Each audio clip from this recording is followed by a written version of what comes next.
Tiago, capítulo 1, vamos ler dos versículos do 1 ao 4.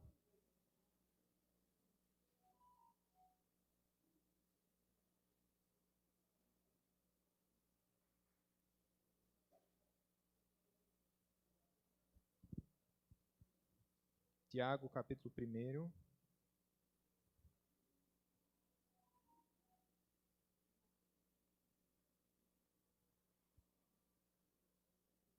Versículos do 1 ao 4. Vamos ler? Tiago, servo de Deus e do Senhor Jesus Cristo, as 12 tribos que se encontram na dispersão, saudações. Meus irmãos, tende por motivo de toda alegria o passardes por várias provações, sabendo que a aprovação da vossa fé, uma vez confirmada, produz perseverança. Ora, a perseverança deve ter ação completa, para que sejais perfeitos e íntegros, em nada deficientes. Vamos orar?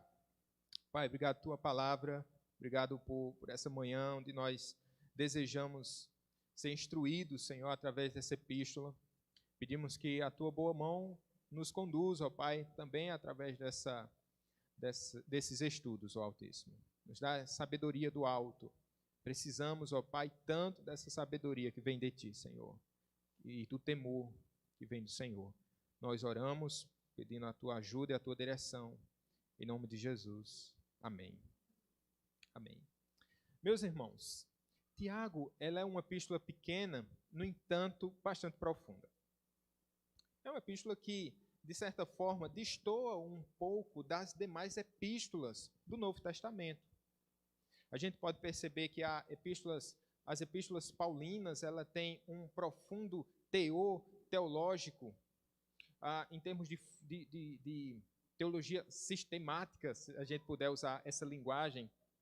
Mas o fato é que as doutrinas que são caras, né, as doutrinas da graça, elas são bastante enfatizadas por Paulo, por Pedro também, por Judas. Mas a epístola de Tiago, ela é uma epístola que tem as suas particularidades.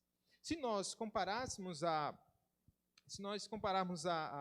essa literatura neotestamentária com a literatura do Velho Testamento, a gente vai perceber que Tiago ele tem traços semelhantes, parecidos com um dos livros de sabedoria do Antigo Testamento. Quem já leu Tiago pode fazer essa comparação. Vocês acham Tiago parecido com algum livro do Antigo Testamento? Provérbios, livro de Provérbios. Por quê? Tiago parece que ele sai, né? Às vezes quando a gente está lendo o livro de Provérbios, são várias temáticas, né? Vários assuntos, vários conselhos, de modo que a gente vai ter que ir juntando as partes, né? Para entendermos o teor do que o autor Salomão quer explicar. Em Tiago, se você ler, à primeira vista parece uma coisa bem aleatória. Ele começa num tema, no verso seguinte, às vezes ele coloca outro tema, mas justamente por ter esse teor semelhante às características de um livro de sabedoria, a gente começa a perceber também esse tipo de característica de vários temas sendo tratados, mas tudo com um fio, tudo de forma intencional. Certos estudiosos do Novo Testamento, ao observarem a carta de Tiago, eles conseguem identificar 13 temas. Que número perfeito, né? Que número lindo, por favor. 13 temas. E de acordo com esses temas, ele vai fazer a separação e vai começar a trabalhar cada uma dessas temáticas daquilo que Tiago intenciona fazer. Parece até que, se você olhar rapidamente, parece até que Tiago está enfatizando ou defendendo, fazendo uma apologia à salvação pelas obras. Porque ele vai dizer que a fé sem obras é morta. Então, se você olha rapidamente, você começa a dizer, olha, parece que essa carta aqui não tem muito a ver com as doutrinas da graça. Mas é justamente uma ênfase e um equilíbrio perfeito que nós precisamos. Lembre-se que quando Deus pensou e projetou a sua palavra ele inspirou homens e ele entendeu de maneira tão sábia que toda a diversidade de temáticas, elas eram úteis para exortar, para repreender, para encaminhar os crentes, para iluminar as suas consciências. Então, aqui Tiago me parece que vem, de certa forma, complementar, não no sentido de dizer que as epístolas paulinas fossem insuficientes. O apóstolo Paulo ele está todo o tempo enfatizando, mas de dar essa ênfase maior à questão do quê? Do que o crente precisa fazer. Ora, se você sabe, então faça. Se você entende, se você compreende, e agora nascido de novo, e agora cheio do Espírito Santo, agora você é capacitado a cumprir esse mandamento do amor. Muitas vezes nós somos tão ortodoxos, sabemos na ponta da língua, sabemos tudo, mas na hora da prática a gente falha. Temos mentes brilhantes, muitos de nós, mas no coração falta fogo, falta essa iniciativa. Mas saiba, onde o Espírito provocou um novo nascimento e inculcou a sua palavra nas mentes, ele também os habilitou para que estes possam praticar a palavra do Senhor. Tiago aqui, ele é meio-irmão do Senhor, servo de Deus e do Senhor Jesus Cristo. E como é que ele se apresenta? O apóstolo, meu pai, o pastor Flauber, o pastor Flauber sempre enfatiza, ele gosta dessa palavra aqui, né? Do servo. Essa palavra aqui é importante. Logo no ato da apresentação de Tiago, ele poderia dar uma carteirada, ele poderia se colocar como um dos grandes, que o Senhor colocou numa posição privilegiada, mas quando ele se apresenta, ele não quer saber de nada a não ser do Senhor Jesus Cristo, servo de Deus e do Senhor Jesus Cristo. Qual a nossa identidade, meus irmãos, enquanto cristãos? Servos. O que é que nós somos? O que é aquilo que marca a sua vida? Aquilo que marcou o ministério do Senhor Jesus Cristo. Quando ele diz, eu não vim para ser servido, mas para servir e dar a minha vida em resgate por muitos. É essa a nossa identidade enquanto crentes. Nós somos servos, servos por amor, servos constrangidos pelo serviço a qual nós fomos assistidos, de alguém que nos serviu com sua própria vida. Ouvimos ainda há pouco falar sobre Jesus, que é o pão da vida, e ele se entrega voluntariamente. E agora, Tiago, a gente pode pensar fora de tempo, não, dentro do tempo, da providência do Senhor, enquanto antigamente não cria no Senhor Jesus Cristo, agora ele é constrangido e agora ele assume uma posição. Na verdade, ele é chamado a assumir uma posição de servo de Deus e do Senhor Jesus Cristo. Haviam 3 Tiagos na Escritura. Primeiro, o apóstolo, filho de Zebedeu, irmão de João. Tiago, apóstolo, filho de Alfeu. E Tiago, irmão de Jesus, filho de Maria e José. Para a gente identificar direitinho que há outros Tiagos também que a Bíblia cita. Essa carta não poderia ser do apóstolo Tiago, palavras do Hernandes Dias Lopes, filho de Zebedeu, porque ele foi morto antes da carta ser escrita. Atos 12 vai constar lá isso, então não poderia ser esse apóstolo Tiago. Então, ele foi martirizado. Tiago, filho de Alfeu, não exerceu nenhuma influência notória na igreja cristã. Então, eles pegam o histórico dá uma ênfase na história da igreja e consegue identificar que esse outro Tiago ele não exerceu nenhuma proeminência, nenhuma influência notória. Essa carta foi escrita por Tiago, irmão de Jesus, e essa é a opinião, assim, majoritária. No começo ele não cria em Jesus, e João 7 vai nos mostrar isso, dos versículos 2 ao 5. Mais tarde ele tornou-se um proeminente líder na vida da igreja. Ele foi uma das seletas pessoas para quem Cristo apareceu depois da ressurreição. 1 Coríntios 15, versículo 7. Ele estava no cenáculo com os apóstolos no Pentecostes. Paulo o chamou de pilar da igreja de Jerusalém. Olha que coisa maravilhosa. É importante a gente perceber que aqueles homens que foram inspirados para escrever a Escritura, inspirados por Deus, o critério de autenticidade dessa carta, o que dava gabarito aos autores era justamente o fato de serem ou apóstolos ou terem caminhado bem perto dos apóstolos. E Tiago, ele se enquadra nisso aqui, ele se encaixa perfeitamente nisso, por estar junto com os apóstolos no Pentecostes, como eu falei, e como pilar da igreja de Jerusalém. Paulo vai nos mostrar isso em Gálatas capítulo 2. Paulo viu Tiago quando foi a Jerusalém, depois da sua conversão, Gálatas 1:19. Paulo viu Tiago em sua última viagem a Jerusalém.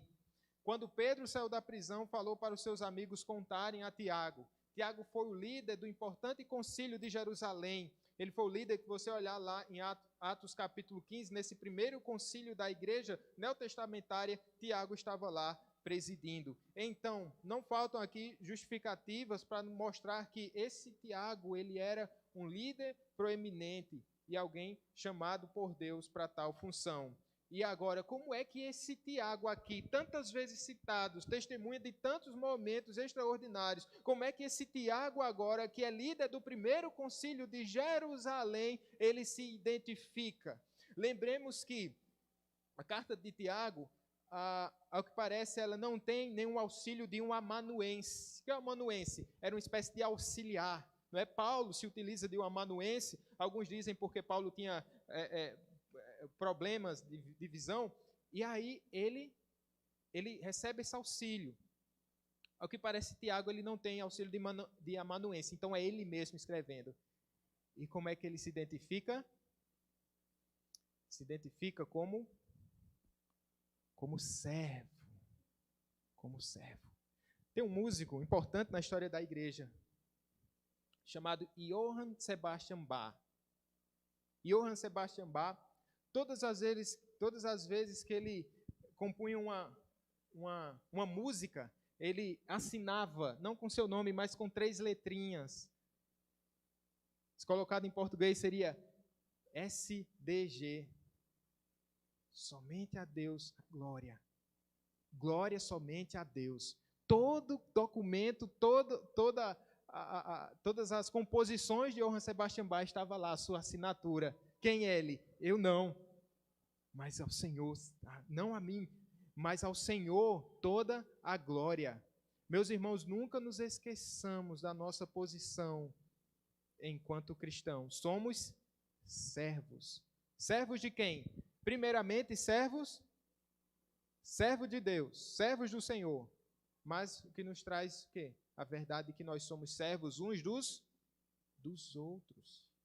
Porque Tiago aqui, ele vai se referir, eu sou servo de Deus e do Senhor Jesus Cristo, e ele está falando, as 12 tribos que se encontram na dispersão, saudações. Aí você pode pensar, não, aqui não tem nenhum tipo de serviço. Tem um tipo de serviço. Qual o serviço que Tiago está prestando à igreja aqui? Ele está prestando algum tipo de serviço à igreja? Está escrevendo.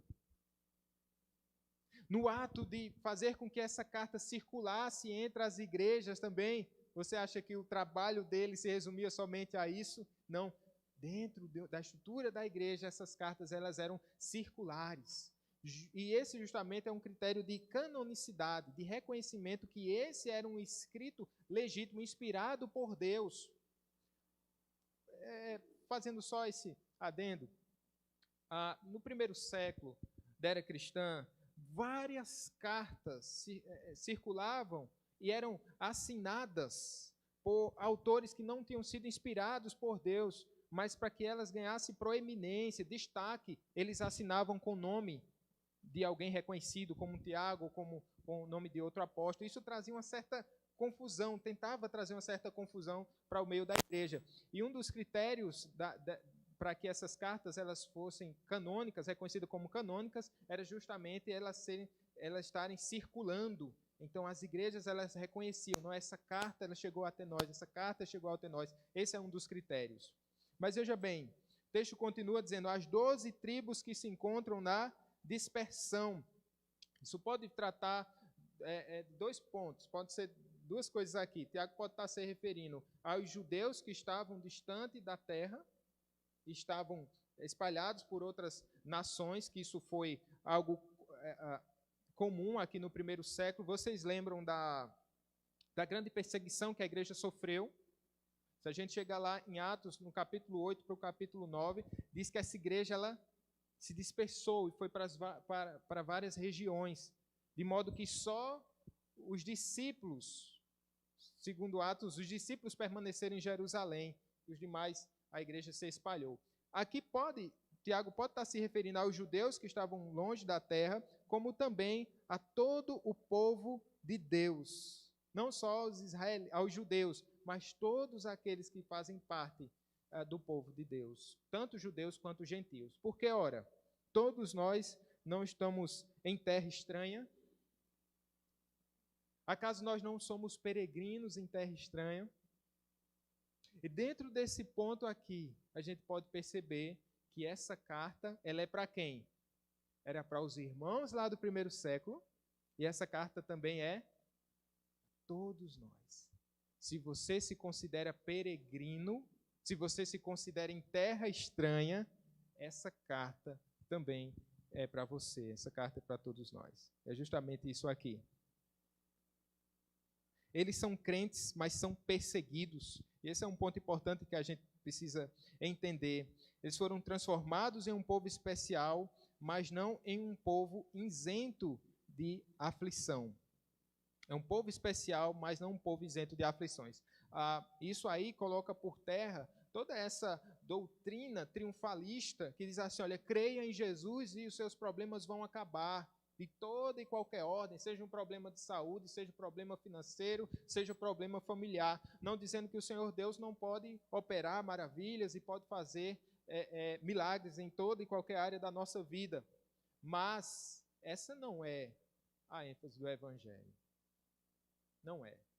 Aqueles que são chamados para fazer parte do povo de Deus, eles se tornam coparticipantes também dos sofrimentos de Cristo. E não se deixe confundir por essas coisas. Não se deixe confundir. Porque quando nós passamos por alguma aflição, a gente começa a pensar. Por exemplo, na história de Jó, os amigos de Jó começaram a dizer o quê? Acusar Jó, né? Jó, você fez alguma coisa, Jó. Não é possível. Você atirou pedra em alguma igreja. Você fez alguma coisa. Então, os amigos de Jó começavam a tentar vasculhar a vida dele, o passado, dizendo assim, você fez alguma coisa contra Deus, porque não é possível. Você ser uma pessoa temente ao Senhor, justo, e aquela não foi somente uma declaração dos homens, da sociedade, também eu era, mas do próprio Deus. Conhece o meu servo Jó? E agora, por que vem tamanha aflição? E agora, esses irmãos aqui estão em Cristo Jesus, servos fiéis. Olha, se é uma carta que vai encorajar os irmãos a passarem por aflições, isso já pressupõe, sabe o quê? Uma perseverança. Uma perseverança. Não era daqueles que quando a coisa começava a apertar, eles já desandavam. Então ele já saiu da igreja. Tem gente que não aguenta aperto, né? É como aquela semente, né, que cai na terra em pedras, né? Outra entre espinhos. Mas sabe, aquele que quando começa a passar por aflições, ele já abandona o barco. Diz, olha, essa vida não dá para mim não. Nesses que têm esse pensamento tão hedonista. Eu nasci para ser feliz. Sim, você nasceu para ser feliz. Se você nasceu de novo, você é feliz e será feliz eternamente. Contudo, nós poderemos passar por aflições, se assim for a vontade de Deus. Nem todos nós passamos por aflições de igual forma. Mas todo crente, em algum grau, vai passar por algum tipo de dificuldade. Você olha para irmãos e irmãos que a gente tem orado, e eu tenho falado algumas vezes, como a irmã Justina, como a irmã Arielle, irmãs que passam por tamanha aflição, e você diz, meu Deus, como é que elas estão passando por isso? Se você olha um texto dessas irmãs, ou um áudio dessas irmãs, você vai ver que perceber que elas são pessoas piedosas, que amam o Senhor Deus de todo o coração, no entanto, passam por aflições. E você pode conhecer alguém assim, tão fiel, mas que tem passado dificuldades tamanhas. Você pode ser uma dessas pessoas também, que tem estado na presença de Deus e há tanto tempo tem chorado e há tanto tempo tem passado por dificuldades. Ora, meu irmão, você é um peregrino. E as palavras de Tiago, elas servem para todos nós nessa manhã. Ele diz assim: meus irmãos, tende por motivo de toda alegria o passardes por várias provações, sabendo que a provação da vossa fé, uma vez confirmada, produz o quê? Perseverança. Ora, a perseverança deve ter ação completa para que sejais perfeitos e íntegros e em nada deficientes.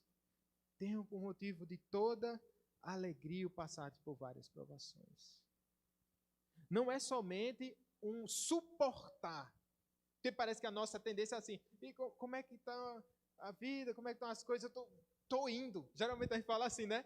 Se você está passando dificuldade, você diz: eu estou indo, estou levando. Sabe, como sempre naquele tom assim, sabe, quase se acabando e se arrastando. Eu sei, ou talvez nem saiba mesmo, o tamanho da sua dor, o tamanho da sua aflição, mas esse Senhor que nos chama, Ele diz assim: olha, vocês vão passar por aflições, mas vocês precisam ter bom ânimo, eu venci o mundo. Então muitas vezes parece que nós estamos passando por aflições e nas últimas já, se é o jeito, se é isso que Deus tem para mim, mas aqui Tiago vai além, e o Evangelho nos mostra que nós devemos ir além. Se temos passado por aflições, você tem por motivo de toda a alegria passar por essas provações. Sabe por quê? Porque o ponto aqui de Tiago não é olhar para a provação em si, porque se eu olho para a provação em si, eu vou tentar entender. Não é isso que acontece? O que é que eu estou passando? Eu vou tentar comparar minha vida com o outro, porque o outro não passa, porque o outro é ruim.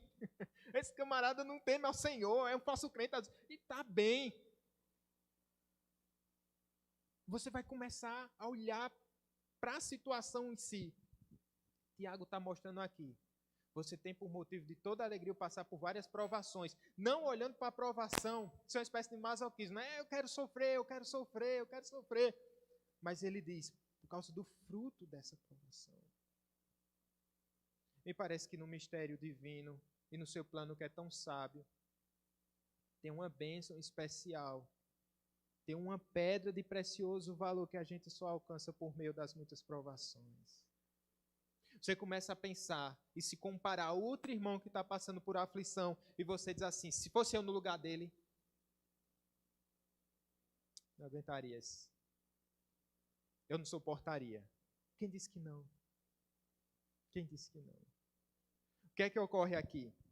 Sabendo, isso é uma certeza, que a aprovação da vossa fé, uma vez confirmada, produz o quê? Perseverança. Por que confirmada? Porque nem todos suportam. Mas uma vez confirmada, isso vai produzir. Nós pensamos em crise, nós pensamos em provação sempre como prejuízo, nunca como algo positivo. Produzir, mas não produz nada. Isso debilita, isso me deixa prostrado, triste, derrubado, quebrado, e você vem falar em produzir, mas sim, isso produz algo de proveito. Ele está dizendo assim, isso produz perseverança. E o que é perseverança? É aquilo que começa quando termina todas as suas forças. Aquele atleta, deixa eu ver se tem algum atleta, Gil não está por aqui não, né? O pessoal da meia maratona, né? Os 21 quilômetros. Né? Tem aquela maratona olímpica.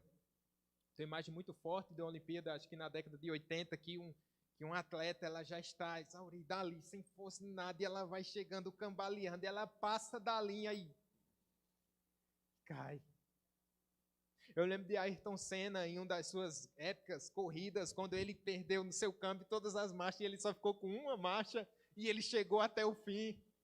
Sabe, quando as forças se acabam, você continua. Isso parece contraditório. Não é. Por quê? Porque a força não vem da gente, vem do Senhor. E por que você continua de pé?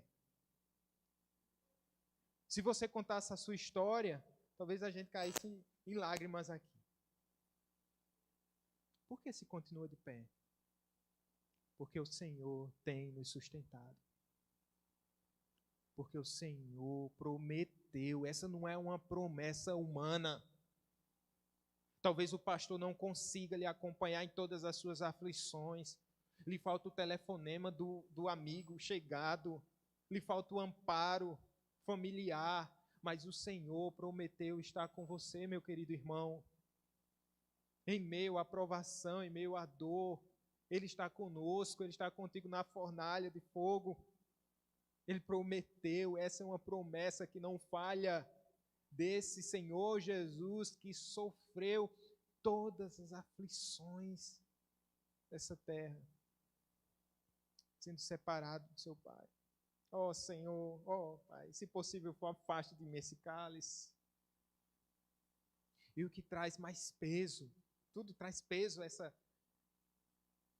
esse episódio, esse drama da cruz, mas o fato de que Jesus conhecia todas as suas aflições, conhecia tudo aquilo que ele haveria de passar, ele conhecia tudo,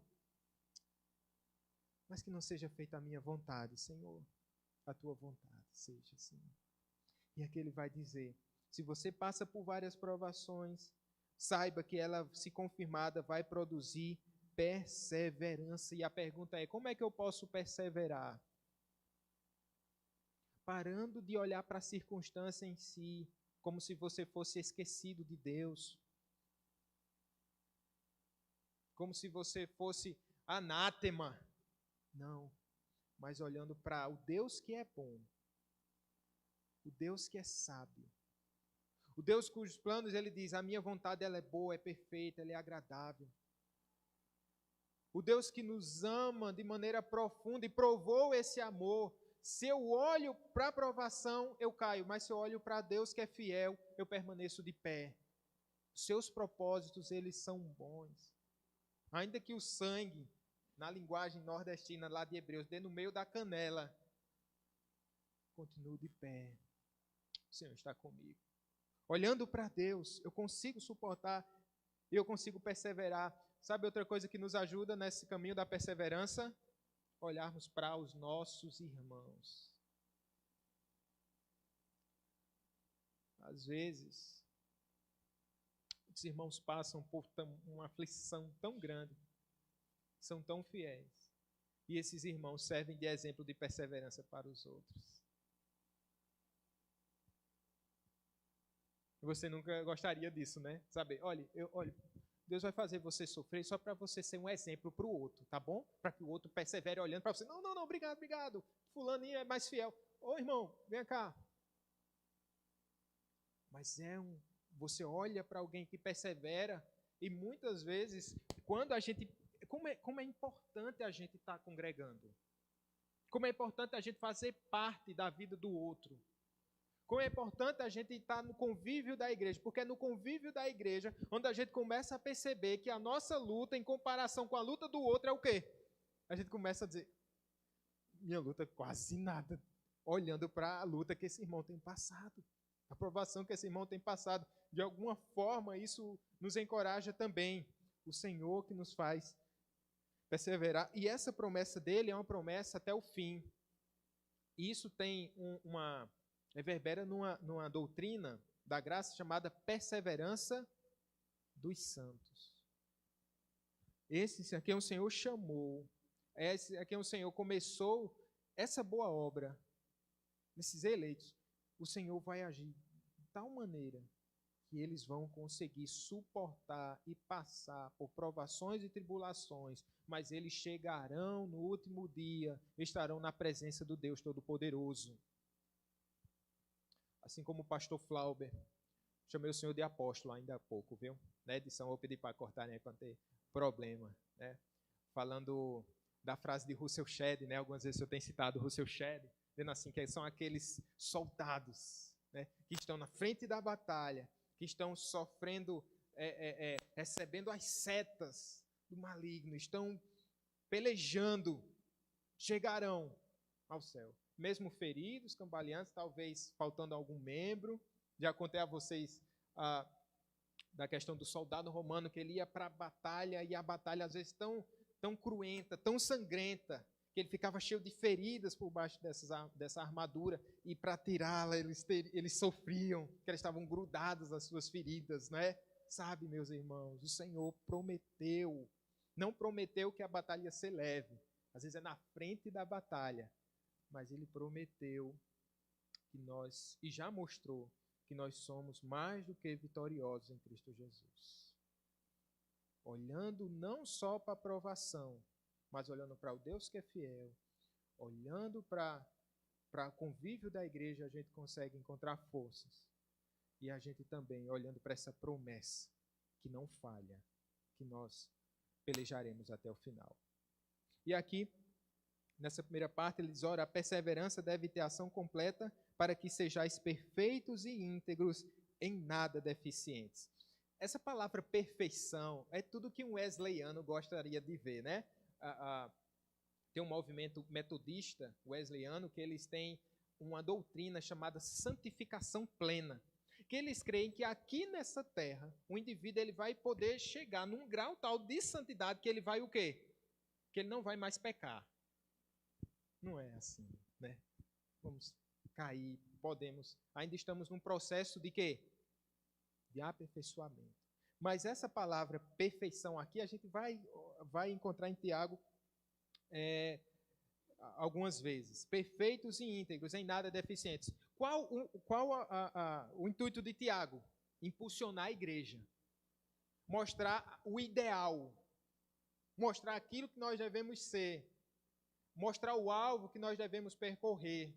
Esse é o ponto. Então, nós não somos perfeitos, mas nós estamos trilhando o caminho de quê?